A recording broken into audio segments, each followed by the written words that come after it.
Hello viewers, இது உங்கள் அறுசுவை அப்டேட். இன்னைக்கு பார்க்க போகிறது ஒரு சிம்பிளான ஸ்வீட் ரெசிபி. ஏதாவது விசேஷங்காலங்களில் டக்குன்னு நம்ம கேசரி தான் பண்ணுவோம், ரவை வச்சு செய்வோம். இன்னைக்கு நம்ம சேமியா வச்சு ரொம்ப டேஸ்ட்டாகவும் இன்னுமே ஈஸியாகவும் செய்திடலாம். இது சாப்பிட்றதுக்கு ரொம்பவே சூப்பராக இருக்கும். வீடியோக்கு போகிறதுக்கு முன்னாடி சப்ஸ்கிரைப் பண்ணாதவங்க கொஞ்சம் சப்ஸ்கிரைப் பண்ணுங்கள், லைக் பண்ணுங்கள், நம்ம சேனலுக்கு சப்போர்ட் பண்ணுங்கள். வாங்க இது எப்படி பண்ணுறதுன்னு பார்க்கலாம். இது பண்ணுறதுக்கு ஒரு பேனை ஸ்டவ்வில் வச்சுருக்கேன். அதில் 2 ஸ்பூன் நெய் ஊற்றிருக்கேன். நெய் நல்லா சூடானதும் கொஞ்சம் முந்திரி திராட்சையை எடுத்து வச்சுருக்கேன், அதை சேர்த்துக்கிறேன். சேர்த்துட்டு நல்லா வறுத்து விட்டுக்கோங்க.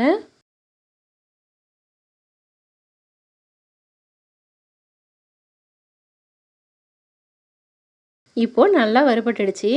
இதை ஒரு பிளேட்டுக்கு மாற்றிக்கிறேன்.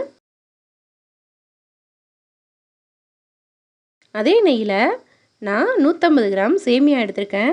அதை சேர்த்துட்டு இது ஒரு 2 நிமிஷத்துக்கு வறுத்து விட்டுக்கோங்க. வறுத்த சேமியாவாக இருந்தாலும் சரி, இதை ஒரு 2 நிமிஷத்துக்கு வறுத்துட்டு செய்யும்போது டேஸ்ட்டு சூப்பராக இருக்கும். அதே நெய்யிலேயே இது போல் வறுத்து விட்டுக்கோங்க. இப்போது நல்லா வறுபட்டுடுச்சு. இதையும் வேற ஒரு பிளேட்டுக்கு மாற்றிக்கிறேன்.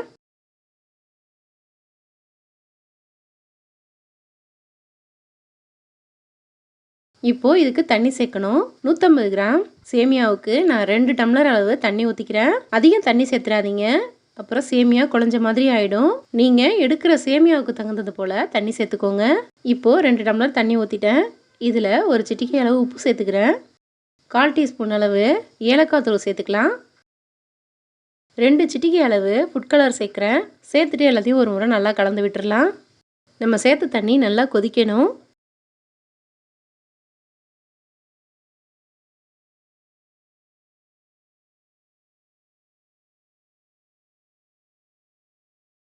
இப்போது நல்லா கொதிச்சிடுச்சு. நம்ம வறுத்து வச்சுருந்த சேமியாவை இதில் சேர்த்துக்கலாம். சேர்த்துட்டு ஒரு முறை நல்லா கலந்து விட்டுடுங்க.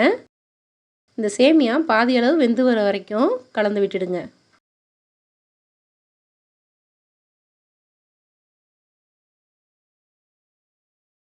இப்போது தண்ணி இழுத்துட்டு பாதி அளவு வெந்து வந்திருக்கு. இப்போ சர்க்கரை சேர்த்துக்கலாம். 125 கிராம் சர்க்கரை எடுத்திருக்கேன், அதை இது கூட சேர்த்துக்கிறேன்.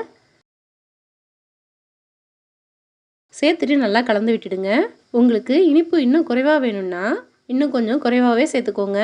இப்போது சர்க்கரை கரைஞ்சிட்டு கொஞ்சம் தண்ணியாக இருக்கிறது போல் இருக்குது. இது நல்லா வெந்து வந்ததும் நல்லா உதிரி உதிரியாக ஆகிடும். இப்போது ஸ்டவ்வை நல்லா லோ ஃப்ளேமில் வச்சுட்டு மூடி போட்டு மூடி ஒரு 5 நிமிஷத்துக்கு வேக விட்டுடலாம். இப்போது 5 நிமிஷம் கழித்து திறந்து பார்க்கும்போது நல்லா வெந்து வந்திருக்கு. நல்லா உதிரி உதிரியாக இருக்குது. நம்ம ரவை கேசரிக்கு அதிகமாக நெய் சேர்ப்போம், இதுக்கு அதிகமாக நெய் தேவைப்படாது.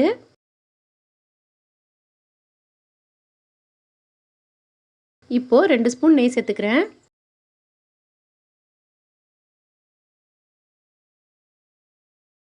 சேர்த்துட்டு நம்ம வறுத்து வச்சுருந்த முந்திரி திராட்சையும் சேர்த்துக்கலாம்.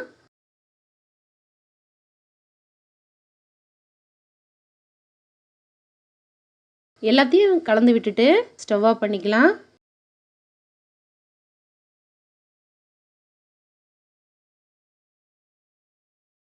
இப்போ பாருங்கள் எவ்வளோ சூப்பராக இருக்குது இந்த கேசரின்னு. இது செய்து கொடுத்தீங்கன்னா வீட்டில் உள்ள எல்லோருமே விரும்பி சாப்பிடுவாங்க. இனிமேல் விசேஷ நேரங்களில் இந்த கேசரி தான் செய்வீங்க. இது அந்தளவுக்கு நல்ல டேஸ்ட்டாக இருக்கும். நீங்களும் இது போல் ஒரு முறை ட்ரை பண்ணி பாருங்கள். இந்த வீடியோ பிடிச்சிருந்தா லைக் பண்ணுங்கள், ஷேர் பண்ணுங்கள். நம்ம சேனலுக்கு புதுசாக இருந்தால் சப்ஸ்கிரைப் பண்ணுங்கள். தேங்க்யூ.